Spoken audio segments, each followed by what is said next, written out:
En un mundo donde todas las realidades son diferentes y nos queremos alejar de las redes sociales, vamos a hablar de los aspectos que tiene los cambios que se producen en la mujer cuando queda embarazada, en la búsqueda de un hijo, pero también cómo lo atraviesa el hombre, el sexo, las diferentes búsquedas, los deseos. Por eso creamos Gestar Realidades. Bienvenidos.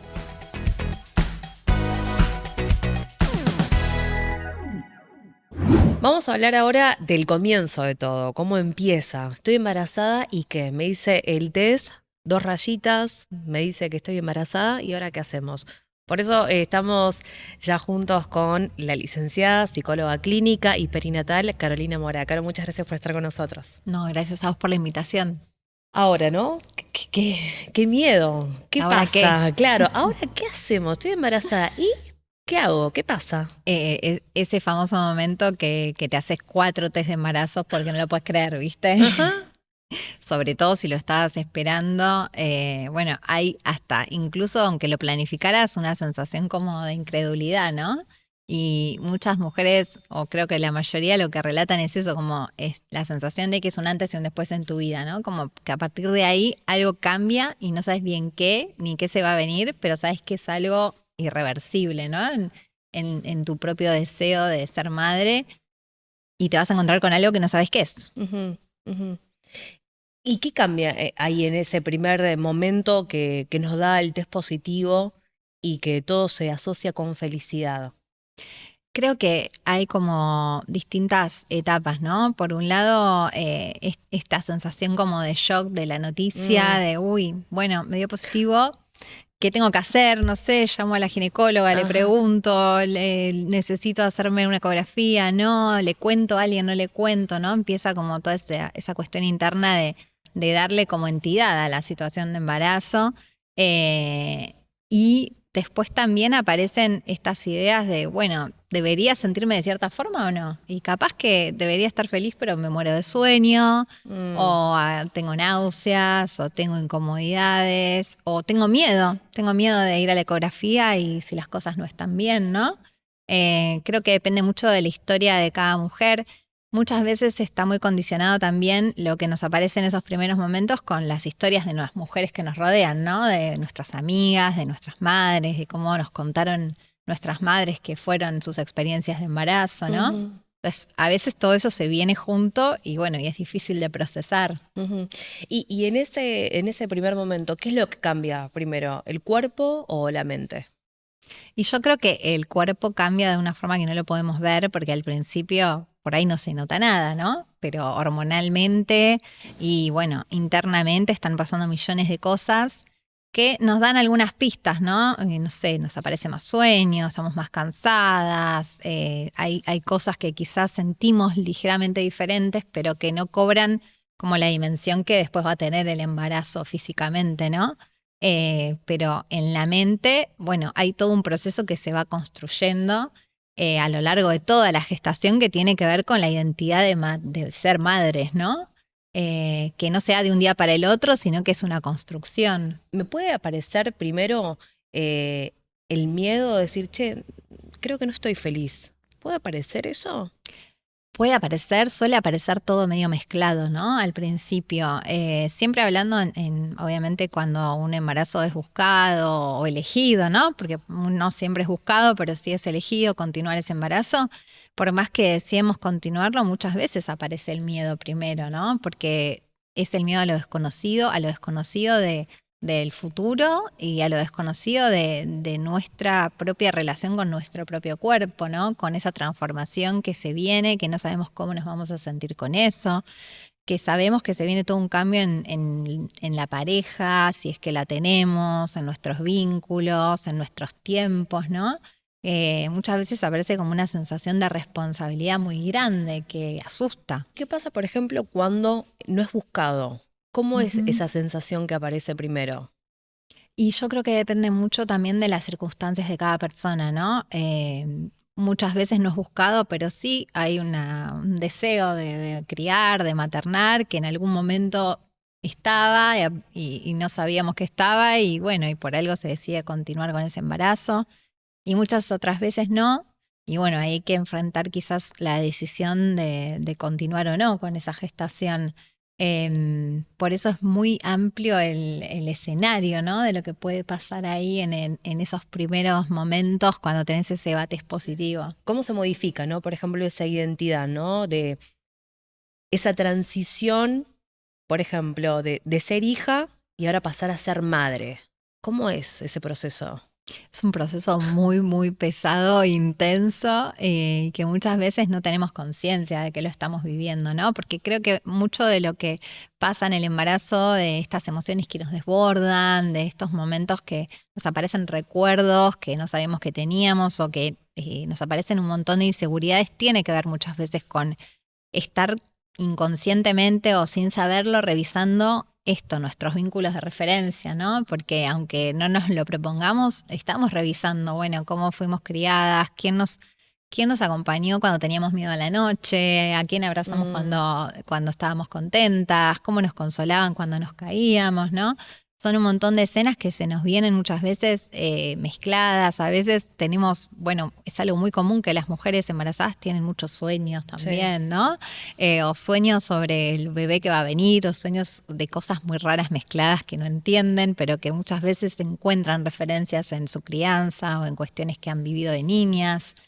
Entonces, bueno, es un proceso como muy movilizante, ¿no? Esto que a veces es difícil de ponerlo en palabras. Se puede llegar a generar, ¿no? También este miedo de decir, che, me parece que no voy a poder lograrlo, que no voy a poder ser buena mamá. Y también, ¿qué es ser buena mamá, no? Creo que en la mayoría de las mujeres hoy en día sienten que nunca llegan, ¿no? A eso, como que se está persiguiendo la zanahoria de ser una buena madre, que hoy en día creo que casi se transformó en ser una madre perfecta, ¿no? Como el estándar es muy alto y siempre nos sentimos falladas o que no llegamos o que hay otra que lo hace mejor que nosotras. Y yo creo que sí, que el peso de la buena madre es muy fuerte todavía, ¿no? Hoy en día. Y tiene muchas aristas que por ahí en otro momento no tenían, ¿no? Como, bueno, capaz antes era una buena mamá, era una mamá que te llevaba al colegio, mantenía tu higiene, te trataba amorosamente y no mucho más. Hoy en día es cocinar de cierta forma, ciertos alimentos y evitar tanto tiempo de pantalla por día y conectar de cierta manera, ¿no? Bueno, cada vez hay como más exigencia también, o jugar tanto tiempo Claro. con atención plena, ¿no? Bueno, se van modificando los estándares también. Y en la maternidad no queda por fuera, ¿no? De la exigencia de productividad también, de producir una buena maternidad. En ese primer trimestre o en esa búsqueda, ¿esto cómo se transfiere a la pareja, ¿no? También hablamos de cómo le impacta a la mujer. En la pareja, ¿cómo es? Y es bien difícil, ¿no? Porque la persona que no está gestando es como que, bueno, está ahí, sabe que va a llegar alguien, que va a llegar un bebé, que va a ver algo que va a cambiar la relación y va a cambiar la dinámica de la familia, pero a veces no tiene los elementos para representarse, ¿no? Lo que va a hacer ese cambio. Por un lado, porque cada vez criamos más en soledad, entonces esto que quizás antes pasaba de que vivís, no sé, a la vuelta de tu hermana y ves a tus sobrinos todo el tiempo, o en un mismo terreno tenés por ahí varias familias y se van acompañando en el crecimiento de los bebés, de los niños. Bueno, en ciertos sectores sociales sigue pasando, pero en otros no, y se atomiza mucho. Entonces hay varones o otras parejas mujeres que no tienen referencia de qué es un bebé, qué es un niño, qué pasa, ¿no? Cuando llega un bebé o un niño a la familia. Entonces, bueno, muchas veces es difícil para ellos o para ellas también hacerse a la idea, ¿no? De qué esperar de ese cambio. Y creo que, bueno, hay que intentar ahí como esto. Primero tiene que haber una intención de la otra parte de querer conectar con eso, porque por más que uno quiera que eso pase, es un trabajo que tienen que hacer ellos, ¿no? Y por otro lado esto, ¿no? Como intentar como ahí buscar espacios para que eso pase, ¿no? Desde estos talleres por ahí para compartir con la embarazada hasta, no sé, leer juntos y buscar juntos información sobre cuestiones de, bueno, qué nos va a pasar cuando nazca, ¿no? Buscar otros papás, si es una pareja heterosexual, que me referencien, ¿no? Bueno, ¿qué es tener un bebé en casa, ¿no? Como que se empiecen a dar esas conversaciones también para ellos. Y en el hombre, ¿cómo impacta esto de, bueno, quedó embarazada, ¿y ahora qué hago? O sea, porque al hombre imagino que le significa otros tantos temas. Mira, lo que suele pasar, como lo que más se escucha en general de los varones es la preocupación económica. Como todavía por más que estemos en el momento que estamos y que la mayoría de las parejas sean productivas económicamente Sí. ambas partes, el varón sigue teniendo como mucho peso en esa parte, ¿no? Histórico, de mandato, de ser sostén de familia. Y eso, bueno, con la coyuntura económica actual se vuelve bastante más complejo, intenso para el varón. Entonces suele ser como una preocupación principal, como, bueno, ¿cómo vamos a hacer? Tengo que trabajar más, trabajo más horas, ¿cómo hago? O por ahí hay todo como un área de cosas que los varones sienten que pueden manejar mejor, que es, no sé, las compras del cochecito, las compras de la Claro. cuna, armar Sí. la cuna, ¿no? Como la habitación.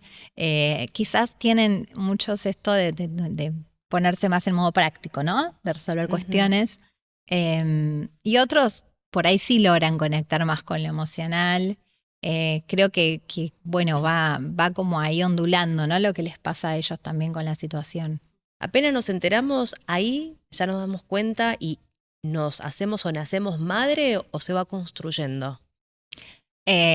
Siempre decimos desde psicología perinatal que una cosa es gestar, una cosa es la maternidad como hecho biológico y otra cosa es maternar, ¿no? El rol, el ejercicio de la maternidad. Y el maternaje, ¿no? Construir ese maternaje es un proceso individual de cada persona y de identidad y que se da en el vínculo con ese bebé que llega, ¿no? Entonces, bueno, muchas veces pasa esto, que incluso tienen esta expectativa de que nace el bebé y lo van a sentir ese amor y que van a saber todo cómo hacer, porque naturalmente la mujer debería saberlo. Y bueno, muchas veces se encuentran con que no es así, con que al principio no saben cómo agarrarlo, sienten que es un extraño, ¿no? Y esa angustia de, bueno, estoy fallada, no puedo conectar con mi bebé. Y bueno, y cuando se habla de esto y se les explica y nos cuentan a las mujeres que a veces eso lleva tiempo, que es un extraño en efectivo, Sí. una persona que acaba de llegar, que estás conociendo, que no solo es un extraño, depende de vos. Bueno, ahí va bajando la ansiedad y se van permitiendo, ¿no? Ese tiempo de conocerse y de construirse también en ese rol. ¿Existe ese tal instinto del que se ha hablado tanto y que se escucha? Mira, nosotras pensamos que no. Las psicólogas perinatales Chan. pensamos que no. Bueno, al menos yo pienso que no. Hay muchos estudios que intentan homologar, o muchos teóricos que intentan homologar el instinto animal, el instinto materno. Bueno, de lo que hablamos es de la construcción de la idea del cuidado, ¿no? No cuidamos por instinto, cuidamos porque tenemos la capacidad de hacerlo y elegimos hacerlo y construimos ese deseo de cuidar de un otro y de cuidar a ese bebé. Y la idea tal de un instinto que viene con la genética es completamente insostenible en los seres culturales que somos, ¿no? Y con la conexión, con el vínculo, apenas llega el bebé, ¿no? O en este proceso, ¿puede estar la posibilidad de que no tengo ninguna conexión, no tengo vínculo con esa llegada? Es difícil hablar de no tener vínculo porque ese vínculo está en construcción, entonces quizás lo que aparece es la parte que atemoriza, ¿no? La parte que queremos conectar y sentimos que no es tan fácil, ¿no? O la dificultad ahí en construir eso. Obviamente después hay situaciones de salud mental perinatal que sí pueden afectar la capacidad de empatizar, por ejemplo, con las necesidades del bebé, pero son situaciones específicas, ¿no? No es solo esa sensación primera de, uy, no logro identificar por qué llora, o lo pongo en la teta y me parece que no agarra bien o no me está mirando, ¿no? A veces esperamos también como algo que la expectativa es demasiado desmedida en comparación con lo que es un recién nacido, ¿no? Muchas veces. Entonces sí, quizás no es esa cosa mágica de me miró a los ojos y sentí todo ese amor desbordante y ya sabía lo que mi bebé necesitaba, ¿no? Eso quizás no lo vamos a sentir. Hay mucho esto de que se habla también como romantizar la maternidad. ¿Se ve un poco eso también y en la realidad funciona de otra manera? Creo que por suerte cada vez está un poco menos romantizada. De hecho, la posibilidad de preguntarnos si queremos ser madres o no, la tenemos hace no tanto tiempo, las mujeres en general, y bueno, hoy en día está cada vez es más posible pensarse no siendo madres y siendo felices, por ejemplo, o desarrollando nuestra vida como nos gustaría. ¿Es ser egoísta eso?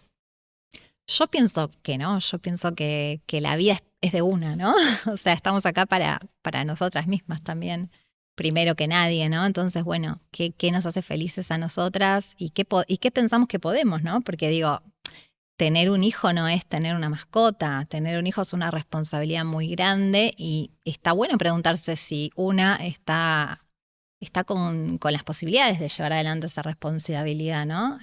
Por tiempo, por energía, por salud mental, por coyuntura social, por economía, ¿no? Hay muchas variables para poner en juego. Entonces me parece que es muy válido poder tomar esa decisión a conciencia. ¿Y esto cómo se vive, por ejemplo, en barrios vulnerables o en personas que no tienen recursos, que no tienen herramientas? Ahí estaría muy interesante también preguntarles a esas personas cómo lo viven. Sí puedo decirte que creo que es muy difícil ponerse en los zapatos de esas personas y que entiendo que intentan hacer lo mejor que pueden con la posibilidad que tienen hoy.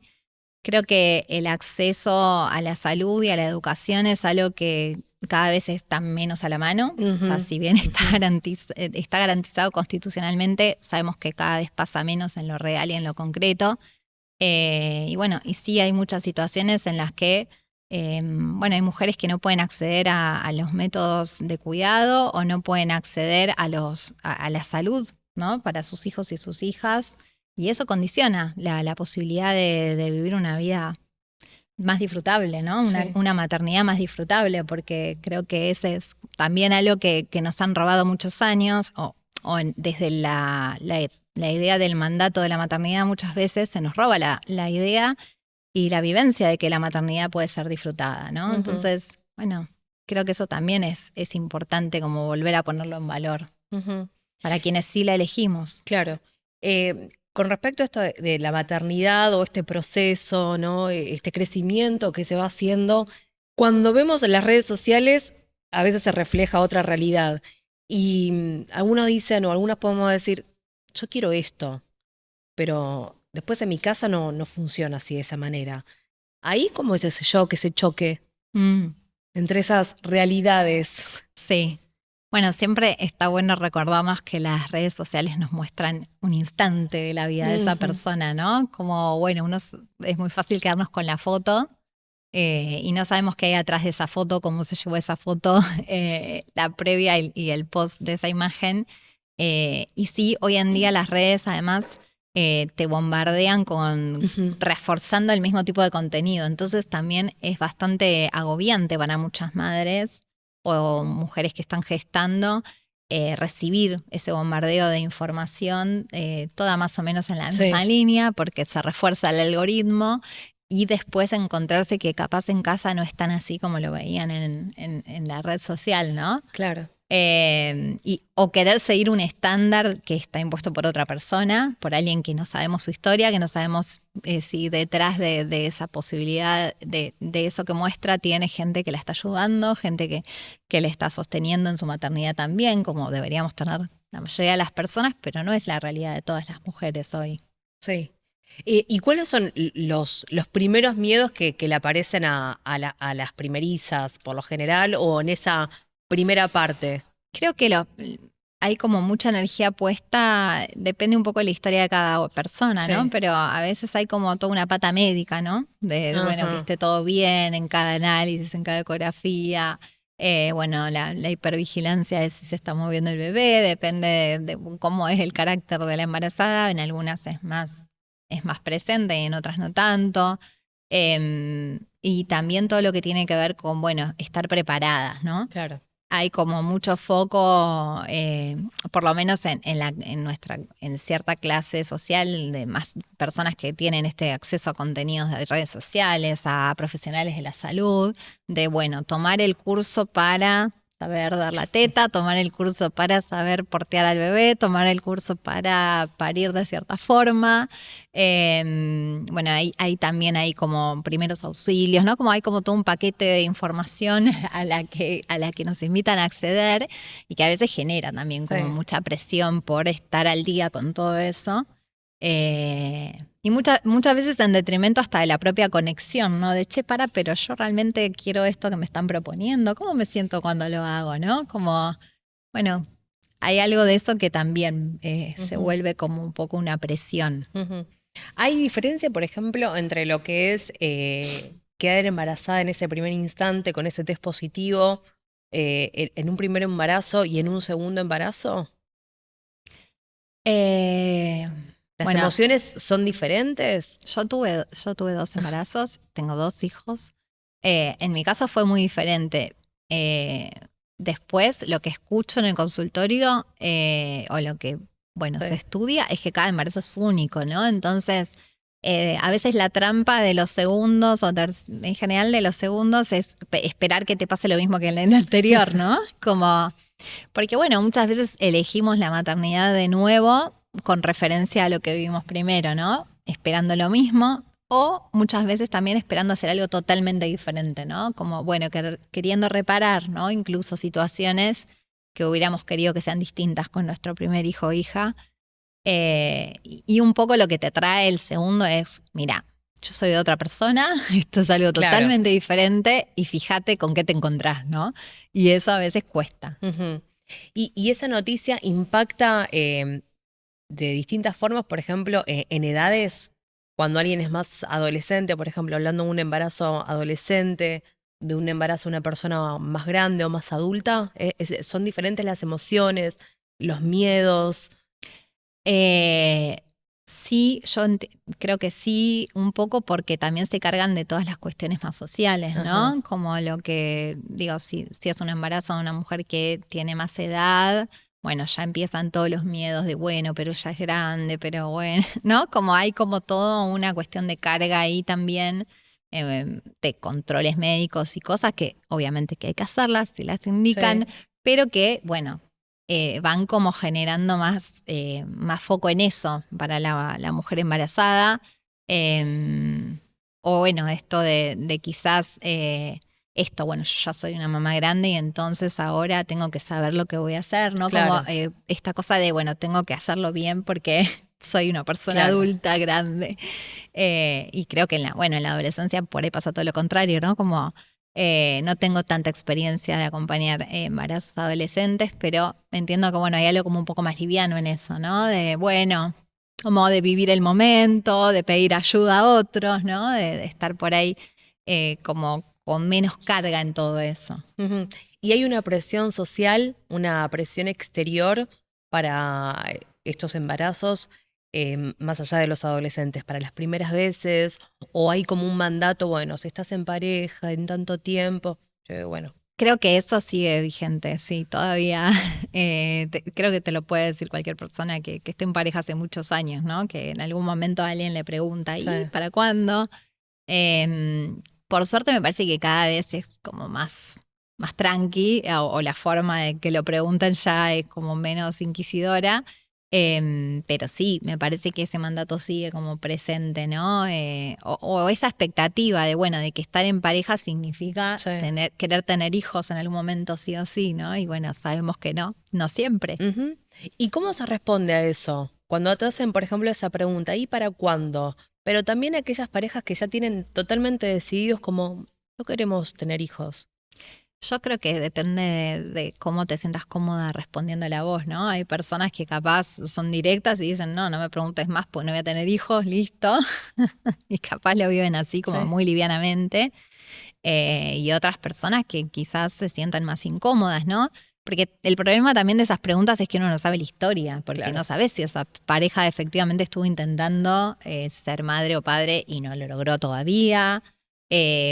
O sea, hay un desacuerdo interno, uno quiere y el otro no, y que te estén preguntando eso, ¿no? Adelante de un montón de personas, bueno, puede ser muy intrusivo y muy violento, ¿no?